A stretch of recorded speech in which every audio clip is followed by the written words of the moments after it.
Listen and practice. Listen and practice. Love story. Was a rich boy. He fell in love with the girl of a poor farmer. The girl was very intelligent as well as being beautiful.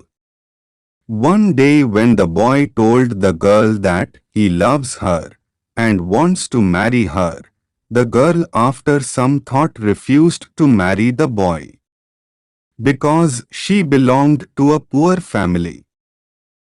But after some time when the boy came to know about this, he talked to the girl's parents and explained to the girl. After much persuasion, the girl agreed and both of them got married. After marriage, the boy loved her very much. The married life of both was going very well.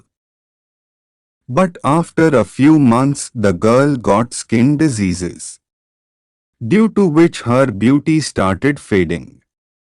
Now the girl also started to fear that due to the loss of her beauty, her husband should not leave her. The girl was making every effort to cure that skin disease. Time was passing and the beauty of the girl was slowly fading. One day the boy went from one work to another city. When the boy was coming back from there, so he got into an accident with a car on his way. During that accident, the boy lost his eyesight. After some time after this accident, his life again started passing normal and happy. The girl became weak and ugly day by day due to skin diseases. But due to her husband being blind, her married life continued well. And being not visible, the boy continued to love her as before. After a few years the girl died due to illness. After the death of his wife, the boy became sad inside and was about to leave the city. Then his neighbor consoled him and said, "Now you will be alone without your wife.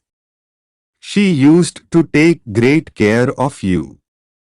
Now how will your life be spent in darkness?" Then the boy looked at his neighbor and said, taking a deep breath, "I was never blind. But I kept on pretending to be blind, thinking that my wife might not feel it because of her illness and ugliness. That I don't love her. That's why I remained blind to my wife's happiness without saying anything for so many years." Hearing this, the neighbor's eyes shed tears and the boy got up from there and left. Education. If you want to be happy all your life, then you should not only look at the shortcomings of people but also look at their merits. Your life will become easier.